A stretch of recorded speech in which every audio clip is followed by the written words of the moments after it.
Assalamualaikum warahmatullahi wabarakatuh.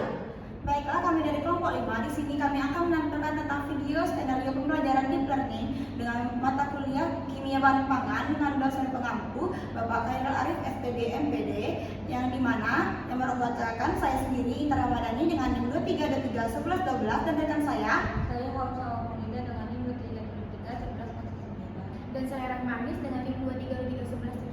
Dan saya Rifan Hasan dengan NIM 23231119. Saya Wahdatul Aulia dengan NIM 23231092. Saya Elsi Permatasari dengan NIM 23231103. Nah, inilah video kami, selamat menyaksikan. Oke, baik. Assalamualaikum warahmatullahi wabarakatuh. Waalaikumsalam warahmatullahi wabarakatuh. Bagaimana kabarnya kita semuanya hari ini? Alhamdulillah baik, Pak. Alhamdulillah. Baiklah, sesuai dengan yang Bapak sampaikan pada minggu kemarin, kali ini kita akan mempelajari tentang perubahan kimia pada perubahan fisika dan perubahan kimia pada minyak. Oke, baik. Sebelum kita masuk ke dalam pembelajaran, Bapak ingin adalah sebuah pilihan barang yang Bapak akan bawa ini. Yang pertama itu ada minyak yang bening seperti ini, ada yang minyak seperti ini. Menurut Anda, yang mana yang minyak yang sehat, yang baik untuk tubuh, yang mana yang tidak? Lalu, apakah Anda pernah melihat minyak ini di rumah sebelumnya? Kenapa? Minyak yang bagus sekarang di tangan Bapak sebelah kiri, Pak. Oke, baik. Oke, baik. Betul sekali yang bilang sama Intan. Oke, untuk minyak yang ini, minyak ini namanya minyak putih, sedangkan ini namanya minyak jelantah. Oke. Kenapa kenapa minyak yang coklat ini berubah dari yang minyak bening seperti ini? Apakah Anda semua bisa menjawabnya? Namanya beda, Pak. Nah, mungkin baunya itu beda juga. Kemudian kelihatan lebih kental.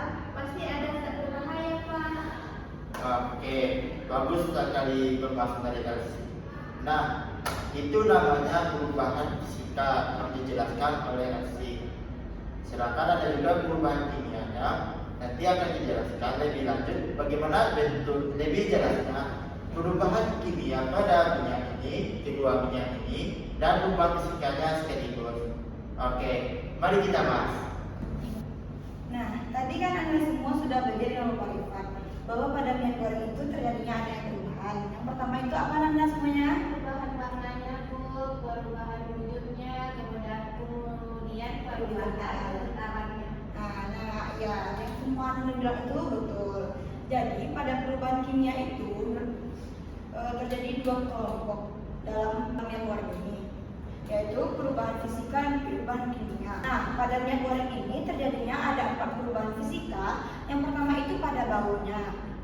Nah, pada baunya itu biasanya pada minyak goreng itu bisa berbau lebih tinggi atau menyengat. Yang kedua itu Anda bisa dari warnanya, dari segi warnanya itu jika minyak digunakan berulang kali itu akan menjadi warnanya lebih pekat atau coklat kehitaman. Nah, bisa juga dari tekstur minyak ini jika digunakan itu akan lebih kental dan kayak seperti kerut itu ya semuanya. Makin kental seperti sirup.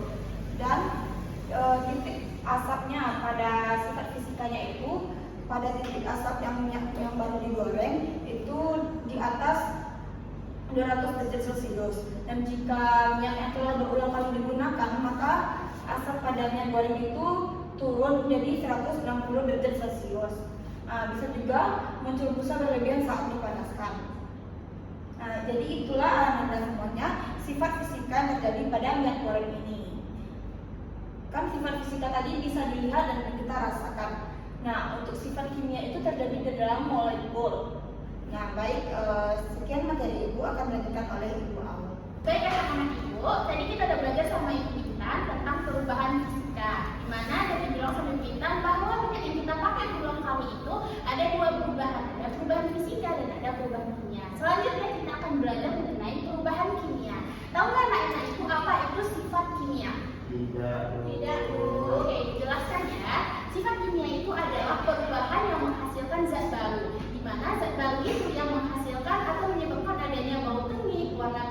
menjadi gelap ataupun kekentalan pada minyak yang kita pakai berulang kali ini. Nah, ada 3 reaksi yang terjadi, reaksi kimia yang terjadi pada minyak yang kita pakai berulang kali ini.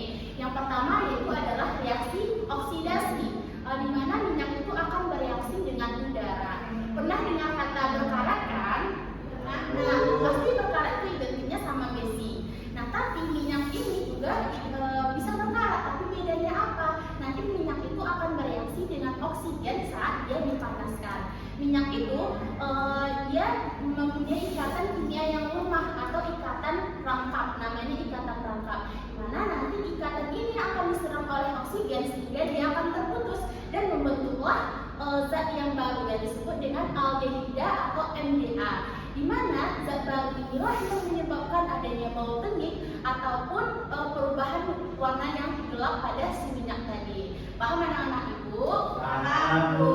Nah, selanjutnya yaitu adalah reaksi hidrolisis, di mana nanti minyak itu akan bertemu dengan air. Ada kan beberapa makanan yang mengandung air, contohnya kayak tahu, tempe ataupun ikan. Nah, nanti air yang terkandung di dalam makanan tersebut saat goreng dia akan bereaksikan dengan minyak yang dipanaskan tadi, sehingga dia akan membentuk di mana minyak itu adalah trigliserida bereaksi dengan air menghasilkan asam lemak basah dan ditambah gliserol. Itulah yang menyebabkan kenapa minyak itu bisa kental atau baunya itu lebih tengik gitu, menghasilkan bau yang tengik dan akhirnya menurunkan kualitas dari si minyak itu. Tahu kan awalnya minyaknya itu bagus, tapi karena udah kita pakai berulang kali, akhirnya minyak yang kita pakai itu menurunkan kualitas, bahkan berbahaya untuk tubuh kita sendiri. Itu kenapa? Minyak yang kita pakai berulang kali itu akan lebih cepat terasapkan saat kita panaskan dibandingkan minyak yang segar. Paham anak ibu? Paham, Bu. Nah, yang terakhir yaitu adalah reaksi polimerisasi, di mana dia itu membentuk molekul kecil menjadi molekul yang panjang. Nah, terbayangkan saat kita membuat gelang manik-manik, awalnya itu kan kecil, kita sambungin, akhirnya dia menjadi panjang. Itu juga yang terjadi pada minyak. Itu yang akhirnya menyebabkan si minyak itu menjadi lebih kental dibandingkan minyak yang segar. Dan juga polimerisasi ini menyebabkan adanya zat yang berbahaya, menghasilkan zat berbahaya atau PAH, polisitrik aromatik hidrokarbon, yang bersifat karsinogenik, yang bisa memicu penyakit kanker dalam tubuh kita. Nah, untuk lebih jelas lagi, ini ada beberapa perbedaan dari sifat fisika dan sifat kimia yang ada pada minyak yang kita pakai berulang kali. Silahkan anak-anak ibu boleh dicatat untuk mengingat untuk materi kita selanjutnya nanti. Baik, terima kasih. Oke, anak-anak, yang terakhir yaitu adalah reaksi polimerisasi, di mana dia itu membentuk molekul kecil menjadi molekul yang panjang. Nah, terbayangkan saat kita membuat gelang manik-manik, awalnya itu kan kecil, kita sambungin, akhirnya dia menjadi panjang. Itu juga yang terjadi pada minyak. Itu yang akhirnya menyebabkan si minyak itu menjadi lebih kental dibandingkan minyak yang segar. Dan juga polimerisasi ini menyebabkan adanya zat yang berbahaya, menghasilkan zat berbahaya atau PAH, polisitrik aromatik hidrokarbon, yang bersifat karsinogenik, yang bisa memicu penyakit kanker dalam tubuh kita. Nah, untuk lebih jelas lagi, ini ada beberapa perbedaan dari sifat fisika dan sifat kimia yang ada pada minyak yang kita pakai berulang kali. Silahkan anak-anak ibu boleh dicatat untuk mengingat untuk materi kita selanjutnya nanti. Baik, terima kasih. Oke anak-anak semuanya, sekarang ibu mau anak-anak semuanya mengamati kembali 2 wadah minyak yang ada di meja ibu sekarang ini.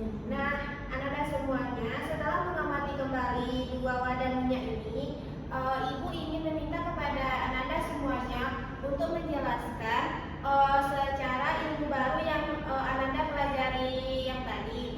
Oke, setelah itu ibu ingin meminta kepada anak-anak untuk menjawab pertanyaan yang ibu berikan nanti. Nanti ibu tanyakan kembali satu persatu kepada anak-anak semuanya. Anak-anak semuanya itu wajib menjelaskan apakah termasuk perubahan sifat kimia ataupun sifat fisika yang terjadi di dalam 2 wadah minyak ini. Baiklah anak-anak semuanya, di sini pertanyaannya itu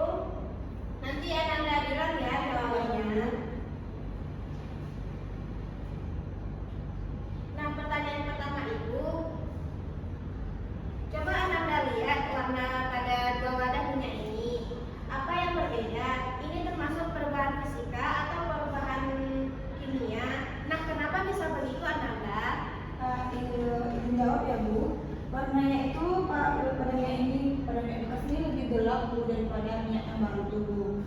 Nah, tadi kan ada dua sifat, ada sifat fisika dan kimia. Pada sifat fisikanya itu bisa langsung kita lihat, yaitu seperti warnanya tadi. Kalau reaksi kimia itu ada yang terjadinya reaksi oksidasi tanpa polimerisasi yang membentuk senyawa polimer berwarna gelap biru. Baik, pertanyaan selanjutnya itu, coba bayangkan, nah kalau kita menyaringkan wadahnya, mana yang lebih lama mengalir? Dan jelaskan kenapa. Nah, bekas itu lebih lambat atau kental. Itu sifat kimia, fisika. Penyebabnya itu pada reaksi kimia itu reaksi polimerisasi, yang dimana molekul minyak saling bergabung dan di rantai panjang yang bikin minyak lebih kental. Bagus, Intan. Kemudian pertanyaan selanjutnya itu, coba Ananda cium atau Ananda semuanya pernah cium nggak? Gimana bau minyak jelantah di rumah gitu? Baunya tuh bau tumis gitu Bu. Iya. Baik, pertanyaan yang terakhir. Nah, kenapa nih minyak bekas lebih cepat keluar asap meskipun apinya itu telah ditaskan secara kecil? Nah, titik asapnya itu Bu, itu kan sifat fisika. Jadi penyebabnya itu reaksi hidrolisis yang menyebabkan banyak asam lemak bebas atau FFA. FFA ini mudah menguap dan terbakar di suhu lebih rendah. Nah, bagus Ananda. Ananda semua bisa membedakan sifat kimia dan sifat fisikanya, di mana salah satu sifat fisika itu adalah yang dapat kita rasakan dan dapat kita lihat.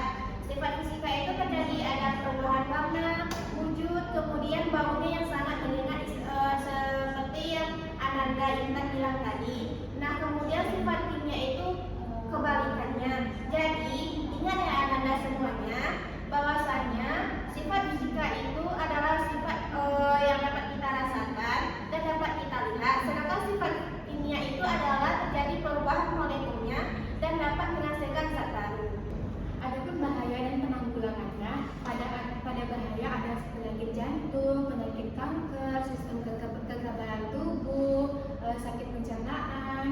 Nah, adapun cara penanggulangannya, batasi penggunaan minyak maksimal 3-4 kali. Saring minyak setelah dipakai, jangan panaskan hingga berasap tebal. Kurangi menggoreng, ganti dengan merebus atau mengukus. Ubah minyak jelantah menjadi berguna seperti menjadi lilin, sabun, biodiesel, dan pupuk olahan. Nah, baik anak-anak ibu, setelah kita tahu bahwa minyak goreng yang dipakai berulang kali menghasilkan zat berbahaya seperti MDA dan PAH, jadi apa yang akan Anda lakukan atau ceritakan kepada orang tua kalian di rumah? Pertama, kami akan mengolah minyaknya ini dan memilah minyak yang baik untuk tubuh. Nah, keren sekali Anda semua. Kalian sudah menggunakan ilmu kimia untuk menjaga kesehatan tubuh kalian. Anda semua, Ibu akan menyimpulkan terhadap suatu reaksi perubahan fisika, yaitu yang dimana yang terjadi suatu secara fisik yang pada suatu perubahan bau dan juga warna dan serta perubahan cairan juga. Sedangkan yang kimia itu perubahan yang terjadi suatu molekul yang seperti hidrolisis, polimerasi dan lain-lain. Itu saja dari Ibu. Sekian, terima kasih. Oke, baik. Nah, kali ini sorry. Nah, tuh. Lanjut aja. Dua.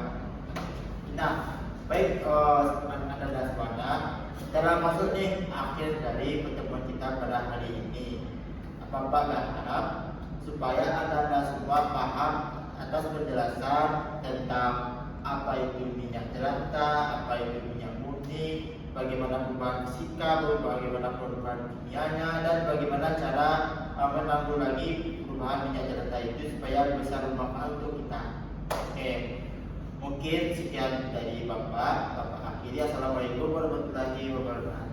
Waalaikumsalam warahmatullahi wabarakatuh. Baiklah, sekian dari penampilan video skenario pembelajaran kami. Kami akhiri dengan Assalamualaikum